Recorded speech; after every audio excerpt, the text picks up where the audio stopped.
माननीय सदस्यहरू, सम्माननीय सभामुखज्यू,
माननीय सदस्यहरू, प्रथम अन्नपूर्ण नमुना संघीय संसद प्रतिनिधि सभाको पहिलो अधिवेशनको प्रथम बैठकको कार्यवाही प्रारम्भ हुन्छ। सर्वप्रथम नेपालको सार्वभौम सत्ता, भौगोलिक अखण्डता, नागरिक स्वतन्त्रता एवं निरङ्कुश शासनको अन्त्यका निम्ति विभिन्न कालखण्डमा भएका आन्दोलनहरूमा शहादत प्राप्त गर्नुहुने ज्ञात अज्ञात महान शहीदहरूप्रति श्रद्धा सुमन अर्पण गर्दछु। मान्य सदस्यहरू, जनताको सार्वभौम अधिकारको प्रयोग गर्ने यस गरिमामय सदनको सभामुख पदमा मलाई निर्वाचित गर्नुभएकोमा हार्दिक आभार समेत व्यक्त गर्दछु।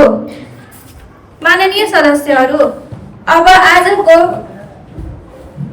शून्य समयको कार्यवाही प्रारम्भ हुन्छ। माननीय सदस्यहरू, शून्य समयमा बोल्न चाहने मान्य सदस्यहरूले सभामुखको डेस्कको बायाँतर्फ रहेको सचिवालयमा आफ्नो नाम दर्ता गर्न सक्नुहुनेछ। प्रत्येक माननीय सदस्यहरूका लागि 1 मिनेटको समय छुट्याएको छु। यो समयभित्र आफ्नो भनाइ राखिसक्नु होला। शून्य समयमा बोल्न चाहने सदस्यको नाम प्राप्त भएको छ। सर्वप्रथम मान्य सदस्य लक्ष्मी भट्टराई, त्यसपछि मान्य सदस्य रक्षा पौडेल। सामान्य विचार धनी रहेको शिक्षा ऐनले छिटो टुङ्गो लगाएर विद्यालय शिक्षामा रहेका अन्यलहरू हटाउनुपर्छ। स्वास्थ्य बिमा कार्यक्रमलाई थप प्रभावकारी र परिचय बनाउँदै हरेक नागरिकले अस्पतालमा पुग्दा गरिब भएको कारण उपचार नपाउनु अवस्थामा अन्त्य हुनुपर्छ। धन्यवाद। सम्माननीय सभामुख महोदय, युवाहरूका लागि रोजगारी सिर्जना गर्ने श्रम बजारमा प्रवेश गर्छन्, तर उनीहरूका लागि पर्याप्त रोजगारीका अवसरहरू छैनन्। यसले गर्दा विदेशी नै युवाहरूको सङ्ख्या बढिरहेको छ, जसले देशको प्रतिभा र श्रम शक्ति बाहिर गइरहेको छ। सरकारले स्वदेशमै रोजगारी सिर्जना गर्ने ठोस योजना ल्याउन सकेको छैन। धन्यवाद। मान्य सदस्य एन्जिला खनाल। दैनिक हजारौं सङ्ख्यामा उद्यमान युवाहरू त्रिभुवन अन्तर्राष्ट्रिय विमानस्थलबाट श्रम बेच्न विदेशी मरुभूमिमा जान बाध्य छन्। स्वदेशमा रोजगारीको कुनै अवसर छैन। सरकारले ल्याएका प्रधानमन्त्री रोजगार कार्यक्रम र सही योजनाहरू केवल कार्यकर्ता पोस्ने माध्यम बनेका छन्। दक्ष जनशक्ति देश बाहिर जाँदा भोलिको नेपाल कस्तो होला? के यो सरकारले युवाहरूलाई देशमै बस्ने वातावरण बनाउन कुनै ठोस योजना ल्याएको छ? केवल तथ्याङ्कमा मात्र विकास देखाएर हुँदैन, प्रत्येक युवाको हातमा काम र परिवारमा सुरक्षा हुनुपर्छ। धन्यवाद। यसपछि मान्य सदस्य रुबिना थारू।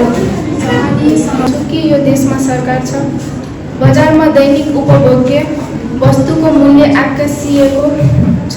भान्सामा प्रयोग हुने तेल, दाल, चामलदेखि तरकारीसम्मको भाउ सुन्दा आम नागरिकको सातो सम्मानीय सभामुख महोदय, दैनिक हजारौंको जनसङ्ख्यामा युवाहरू त्रिभुवन अन्तर्राष्ट्रिय विमानस्थलबाट बाहिरिरहेका छन्। यो जनशक्ति प्लान हुनु भनेको मुलुकको भविष्य निस्किनु हो। आन्तरिक रोजगारी, प्रधानमन्त्री रोजगार कार्यक्रम र अन्य सिपहरू तालिमहरूलाई उत्पादनसँग जोड्नुपर्छ। स्टार्टअप्स र उद्यमशीलता साना तथा मझौला उद्योग र स्टार्टअप्सहरूलाई बिना हितो ऋण र करमा सहुलियत दिएर स्वदेशमै वृद्धि गर्न चाहने युवाहरूलाई राज्यले अधिभुक्ता प्रदान गर्नुपर्छ। धन्यवाद। सदस्यहरू, शून्य समयमा बोल्ने समय यही समाप्त हुन्छ। माननीय सदस्यहरू, अब विशेष समयको कार्यवाही प्रारम्भ हुन्छ।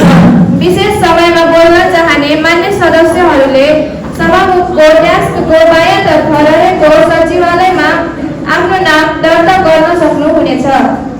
मान्य सदस्य विकास खड्का, यसपछि मान्य सदस्य अर्नब पोखरेल। अगाडि बढाउन सरकार सफल देखिएको छ। राष्ट्रिय गौरवका आयोजनाहरूमा देखिएका प्राविधिक र कानुन सुखी नेपालीको सपना साकार पार्न हामी सबै एकजुट भएर लागौँ।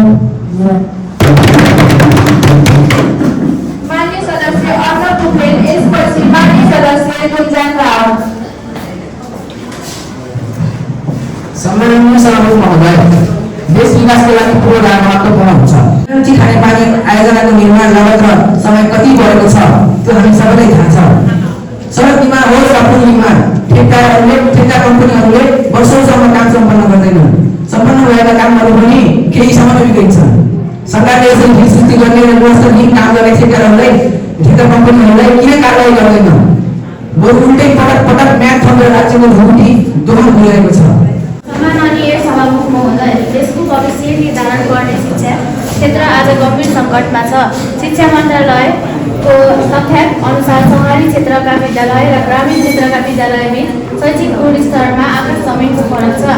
सरकारी विद्यालयहरूमा शिक्षक दरबन्दीको अभाव, भौतिक पूर्वाधारको कमी र नियमित अनुगमनको अभावले गर्दा विद्यार्थीहरू गुणस्तरीय शिक्षाबाट वञ्चित छन्।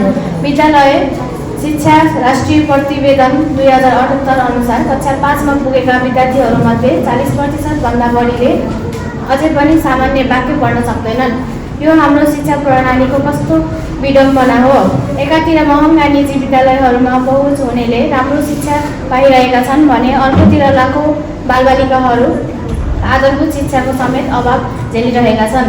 सरकारले शिक्षामा कुल बजेटको 10% भन्दा कम विनियोजन गरेको छ, जबकि विकसित देशहरूले 20% भन्दा बढी खर्च गर्छन्। शिक्षामा लगानी नगरी कसरी मानव विकास सूचक सुधार गर्ने?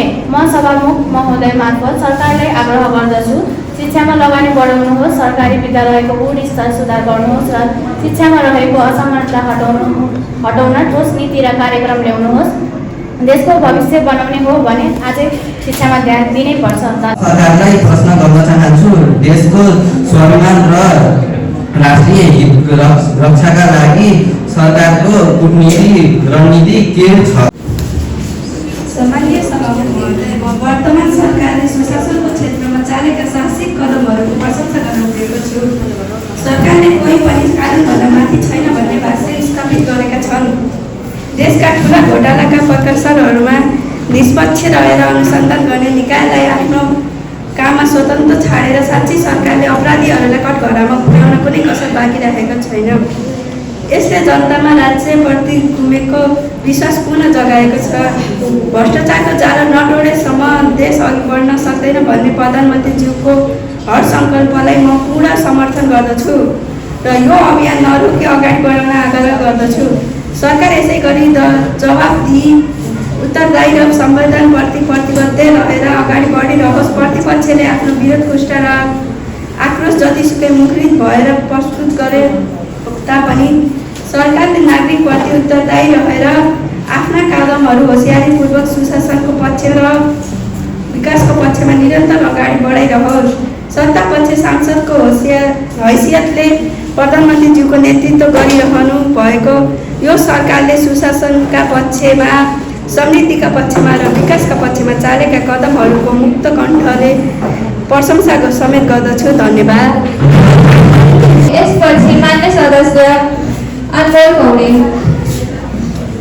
सम्माननीय सभामुख महोदय, हामीले स्वच्छ वातावरणमा बाँच्न पाउने अधिकारको कुरा गर्छौँ, तर आज हाम्रो देशमा वातावरणीय प्रदूषण ठुलो रूपमा बढ्दै गएको छ। विश्व स्वास्थ्य सङ्गठन WHO को तथ्याङ्कन अनुसार काठमाडौँ उपत्यका विश्वकै प्रदूषित सहरहरूमध्ये एक हो। वायु प्रदूषणका कारण श्वास प्रश्वास रोगका बिरामीहरूको सङ्ख्या बढी नागरिकको स्वास्थ्य र भविष्यसँग जोडिएका यो गम्भीर वातावरणीय समस्यालाई समाधान गर्न सरकारको दीर्घकालीन योजना के छ? केवल अन्तर्राष्ट्रिय मञ्चमा भाषण गर्न मात्र हुँदैन, देशभित्र प्रदूषण नियन्त्रण गर्न र जलवायु परिवर्तनका असरहरू कम गर्न ठोस काम गर्न जरुरी छ। धन्यवाद।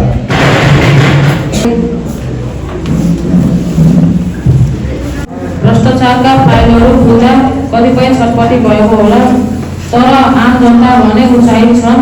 यस अभियानलाई नरोकी कुनै पनि राजनीतिक रङ नदिई दोषीलाई कारबाही र निर्देशकलाई न्याय दिने कार्यमा। धन्यवाद। मान्य सदस्यहरू, आज प्रमुख प्रतिपक्ष दलका नेता मान्य श्री विनय पोखरेल बोल्नको लागि समय माग गर्नु भएको छ। म उहाँलाई बोल्नको लागि समय उपलब्ध गराउँछु। सम्माननीय सभामुख महोदय, माननीय सदस्यहरू, नेपाली जनताको लामो त्याग, तपस्या र शहादतबाट प्राप्त देशको सार्वभौमसत्ता, अखण्डता, नागरिकमा निहित सर्वविनयताको सम्मान गर्दै ज्ञात अज्ञात शहीदहरूप्रति गहिरो समवेदन एवं श्रद्धा सुमन प्रकट गर्न चाहन्छु। सभामुख महोदय, देशमा विद्यमान राजनीतिक परिवेश एवं नागरिकमा व्यापक नैराश्यताको बढ्दो बेरोजगारी, आर्थिक क्षेत्रमा आएको मन्दी एवं युवाहरूमा छाएको सरकार नेतृत्वको अवस्था देख्दा अत्यन्तै दुःख लागेको छ। सरकार देश र जनताभन्दा आफू र आफ्नालाई च्यात्ने एवं देशको भविष्य अन्धकारतर्फ अगाडि बढेको देख्दा यो सरकारको आयु धेरै लामो छ भन्ने कुरामा कुनै दुईमत छैन। एकतर्फ युवाहरूको विदेश पलायन दिन प्रतिदिन बढ्दै अवस्थामा छ भने अर्कोतर्फ देशका आर्थिक सूचकहरू दिन प्रतिदिन ओह्रालो लाग्ने अवस्थामा गुज्रिरहेका छन्। सरकारको आक्रमणको कारणले वैदेशिक सम्बन्धमा गिरावट आएको छ भने अन्तर्राष्ट्रिय समुदायद्वारा देशको सरकारलाई विश्वास गर्ने वातावरण दिन प्रतिदिन कमजोर हुँदै गएको छ। निजी क्षेत्रमा उत्साह बढ्न सकेको छैन भने सरकारी संस्थानहरूमा एवं निकायहरूमा दिन प्रतिदिन कुशासन र भ्रष्टाचारले सीमा नाग्न थालेको छ।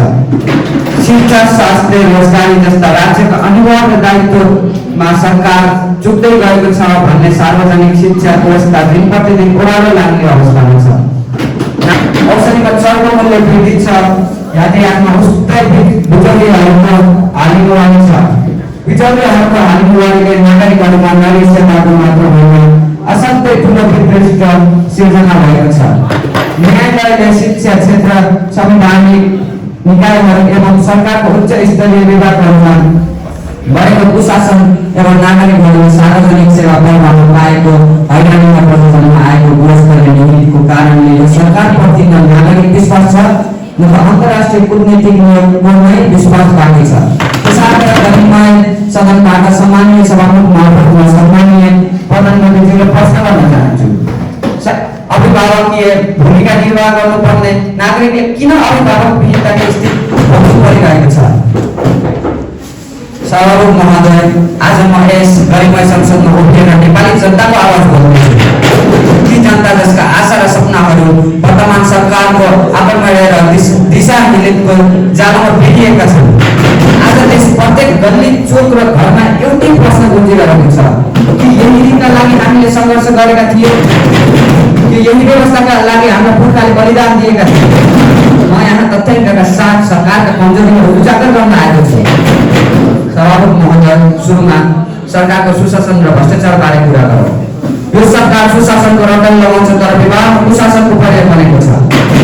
ट्रान्सपरेन्सी इन्टरनेसनलको सन् 2022 को भ्रष्टाचार अवधारणा सूचकाङ्कमा नेपाल 111औं स्थानमा झरेको छ। सन् 2000 मा 117औं स्थानमा रहेको नेपाल सन् 2021 मा 117औं स्थानमै थियो तर अहिले फेरि खराब अवस्था पुगेको छ। यसको प्रश्न पार्छ कि सरकारले भ्रष्टाचार नियन्त्रणमा पूर्ण रूपमा असफल भएको छ। पूरा भ्रष्टाचार काण्डहरू जस्तै ललित निवास प्रकरण, एटीओमी प्रकरण र पछिल्ला नक्कली भुटानी सर्भर प्रकरण सरकारको भूमिका शङ्कास्पद देखिएको छ। यी काण्डहरूमा संलग्न उच्च पदस्थ व्यक्तिहरूलाई कारबाही गर्न सरकार किन हिचकिचाइरहेको छ? केही उच्च पदस्थ व्यक्तिहरू संलग्नमा यसरी भ्रमण भइरहँदा सरकार के हेरेर बसेको? सरकारले समितिको नारा दिएको छ तर जनताको थाप्लोमा महँगीको भारी थपिएको छ।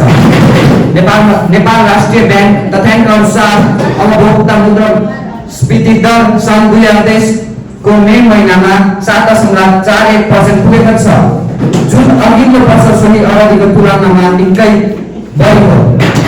दैनिक उपभोग वस्तु, इन्धन र यातायातको खर्च आकाशिएको छ। सरकारले जनतालाई राहत दिने कुनै ठोस कदम चलेको छैन।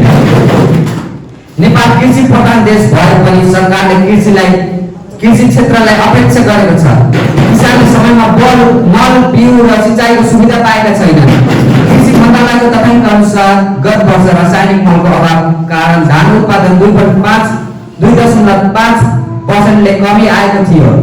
कृषि ऊर्जाको उचित मूल्य नपाउँदा किसानहरू पलायन हुन बाध्य छन्।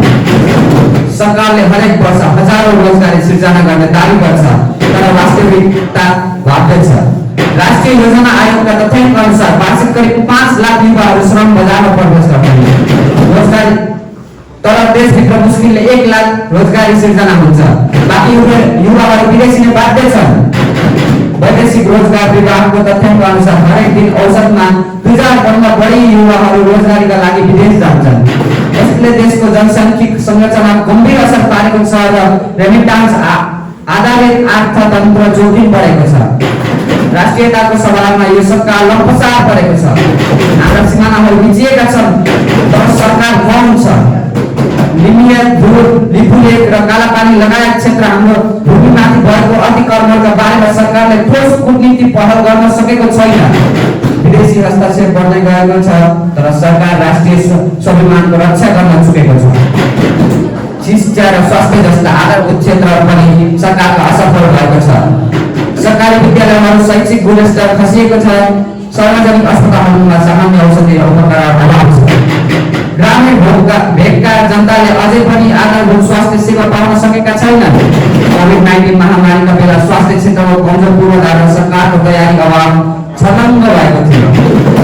अन्त्यमा सभामुख महोदय, यी तथ्याङ्कहरूले प्रश्न पार्छन् कि यो सरकारले हरेक मोर्चामा असफल भइरहेको छ। अब यो सरकारले सत्तामा बस्नु कुनै नैतिक अधिकार छैन। हामी प्रतिपक्ष दल यो सरकारका हरेक गलत कामका विरुद्ध सशक्त आवाज उठाउनेछ। जनताका अधिकारका लागि, सुशासनका लागि, समृद्धिका लागि र राष्ट्रको रक्षाका लागि हाम्रो सङ्घर्ष जारी रहनेछ। म संसद र यसका माध्यमबाट सम्पूर्ण नेपाली जनतालाई आह्वान गर्दछु, यस निरङ्कुश र जनविरोधी सरकारका विरुद्ध एकताबद्ध हौँ। परिवर्तन अबको आवश्यकता हो। धन्यवाद। सदस्यहरू, आजको विशेष समयमा माननीय सदस्यहरूले बोल्ने क्रम यही समाप्त हुन्छ। माननीय सदस्यहरू, आजको शून्य समयमा र विशेष समयमा माननीय सदस्यहरूले विविध समस्याहरूका बारेमा सरकारको ध्यान आकर्षण गराउनु भएको छ। अब म सम्बन्धित मन्त्रीहरूलाई शून्य र विशेष समयमा उठेका प्रश्नहरूको जवाब क्रमशः दिन अनुमति दिन्छु। सर्वप्रथम माननीय उपप्रधान एवं गृहमन्त्री सुमन पाण्डे शून्य समय र विशेष समयमा उठेका प्रश्नहरूको जवाब दिन अनुमति दिन्छु। सम्माननीय सभामुख महोदय, यस बारेमा माननीय सांसदहरूले शून्य र विशेष समयमा मैले नेतृत्व गरिरहेका गृहमन्त्रीलाई केन्द्रीय राय र विभिन्न प्रश्नहरू जिज्ञासा राख्नु भएको छ। सबै माननीय सदस्यहरूको प्रश्न जिज्ञासा गर्ने म आभारी छु। गृह मन्त्रालयले देशको समस्या क्लियर प्रशासन, सञ्चार नीति सुरक्षा चुस्त दुरुस्त परिचालन गर्ने र भइपरि आउने विभिन्न खाने विपदजन्य एवं अन्य घटनाक्रमको सही व्यवस्थापन गर्न जिम्मेवारी बोकेको मन्त्रालय हो। हामी हामीले सत्ता सम्हालेपछि यस मन्त्रालयले देशमा शान्ति, सुव्यवस्था, सामाजिक सद्भाव, सहिष्णुता र सामाजिक एकताका विपदबाट उत्पन्न परिस्थितिलाई उन्मूलन गरी विपदद्वारा निम्तिएको घटनाको द्वन्द्व विश्लेषण गरी विपदबाट जोखिममा रहने नागरिकहरूको उद्धार, उनीहरूको पुनर्स्थापना र विपद निपटाएको माननीय शिक्षा तथा खेलकुद मन्त्री श्री आदित्य सुनारलाई शून्य र विशेष समयमा उठेका प्रश्नहरूको जवाब दिन अनुमति दिन्छु। हल्ला गर्ने आवाज निकाल्ने जस्ता कार्यहरू नगर्नु हुन म सबै मान्य सदस्यलाई सचेत गराउँछु। सामान्य मन्त्रालयहरू जस्तै युवा तथा खेलकुद मन्त्रालयका लागि पनि मान्य वरिष्ठवृन्द संक्षेपमा आफ्नो कुरा राख्नुहोस्। सामान्य सभामुख महोदय, प्रधानमन्त्रीले आज संसदमा सम्बोधन गर्ने कुरा यस अगाडि कार्य व्यवस्था परामर्श समितिको बैठकमा पनि जानकारी भएन। कार्य व्यवस्था परामर्श समितिमा जानकारी नगरिकन प्रधानमन्त्रीलाई संसदको सम्बोधन गर्ने कुरा कार्यसूचीमा राखेर प्रमुख प्रतिपक्षी दलको साझेदारी बिना यसरी हटाहट कार्यसूची छ। यो विषयलाई प्रयास गराउने कुरा प्रतिपक्षी दलका लागि सही छैन। प्रधानमन्त्रीजीले आज संसदमा सम्बोधन गर्न सक्नुहुन्न। गर्नका लागि समय छुट्याइयो भने संसद अगाडि बढ्न सक्दैन। सभामुख महोदय, धन्यवाद।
माननीय सदस्यज्यू, अखण्डता र नागरिक स्वतन्त्रता एवं राष्ट्रहितका सन्दर्भमा विभिन्न आन्दोलन एवं सङ्घर्षहरूमा शहादत प्राप्त गर्ने सम्पूर्ण शहीदहरूप्रति श्रद्धा सुमन अर्पण गर्न चाहन्छु। शून्य र विशेष समयमा माननीय सदस्यहरूले सरकारप्रति उठाउनु भएका जिज्ञासा राख्नुभएका गुनासोहरू एवं देशका विभिन्न समसामयिक घटनाक्रमका सन्दर्भमा देखाउनु भएको चासो र चिन्ताप्रति म सम्पूर्ण माननीय सदस्यहरूप्रति हार्दिक कृतज्ञता व्यक्त गर्दछु। साथै आजको संसद बैठकमा प्रमुख प्रतिपक्ष दलका नेताज्यूले समेत देश र जनताका सन्दर्भमा उठाउनु भएका सम्पूर्ण प्रश्नहरूलाई स्वागत गर्दछु। तर मनमा पुष्पा राखेर निहित स्वार्थ राखेर सरकारलाई असफल बनाउने उद्देश्यले एवं अनेकौं सकारात्मक परिमाणहरूलाई अनदेखा र नजरअन्दाज गरेर उठाइएका स्वार्थ प्रेरित एवं पुष्टाजनित प्रश्नहरूलाई म निन्दा गर्दछु।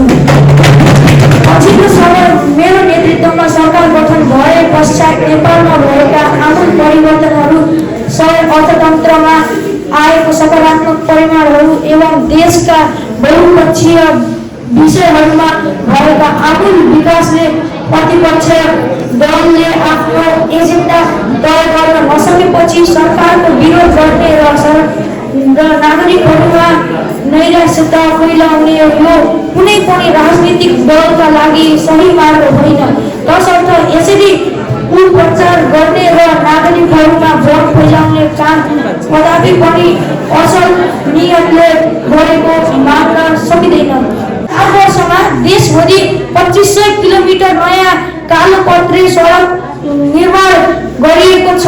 यसले दुर्गम क्षेत्रहरूमा पहुँच पुर्याएको छ र आर्थिक गतिविधि बढाउन मद्दत गरेको छ। बनाउने हाम्रो लक्ष्यतर्फ डोराइरहेको छ। अहिले 90% भन्दा बढी घर भूमिमा विद्युतको पहुँच पुगेको छ। आधार तयार पारेको छ। प्राथमिक हामीले चुनौतीहरूको सामना गर्यौं तर हामी डरेनौं। हामीले आलोचनाहरू सुन्यौं तर हामी विचलित भएनौं।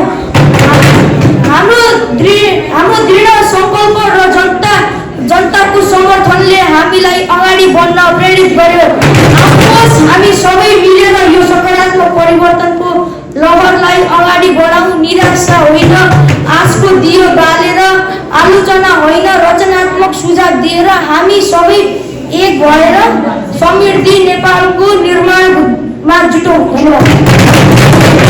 माननीय सदस्यहरू, अब म माननीय महिला, बालबालिका, यौनिक तथा लैङ्गिक अल्पसंख्यक र सामाजिक सुरक्षा मन्त्री श्री निर्मल यादवलाई बालिकाहरूको सर्वाङ्गीण विकास एवं उनीहरूको अधिकार स्थापित गर्न बनेको बालिका सम्बन्धी विधेयक 2083 प्रस्तुत गर्न अनुमति माग्ने प्रस्ताव प्रस्तुत गर्न अनुमति दिन्छु।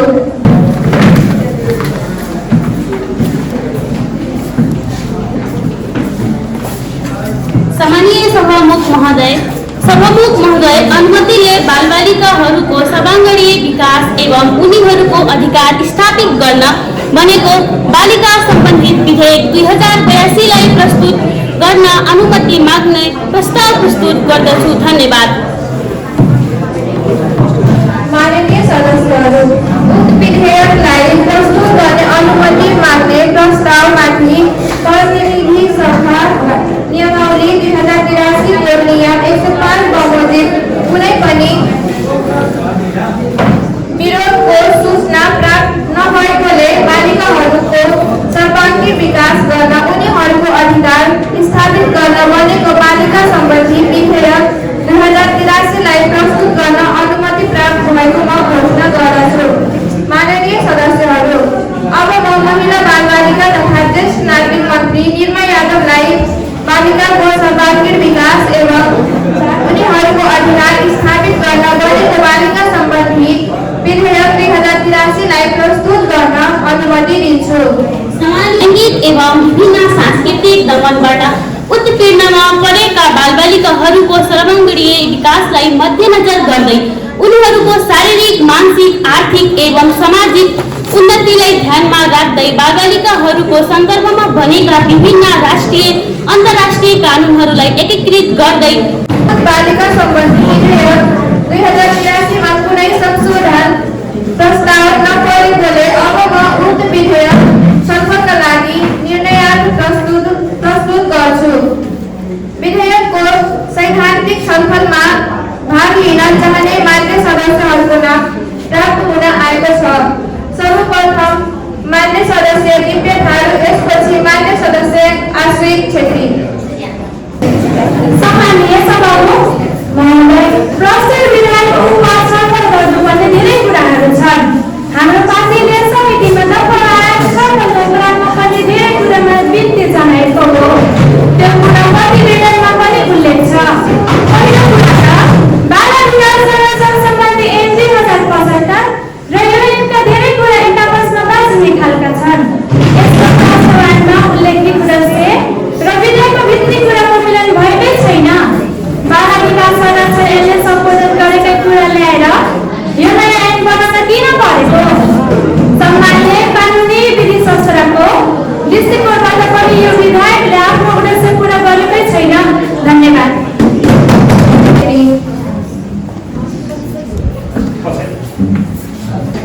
मान्य सदस्यहरू, बालिका सम्बन्धी विधेयक 2083 माथिको सैद्धान्तिक छलफल यही समाप्त हुन्छ।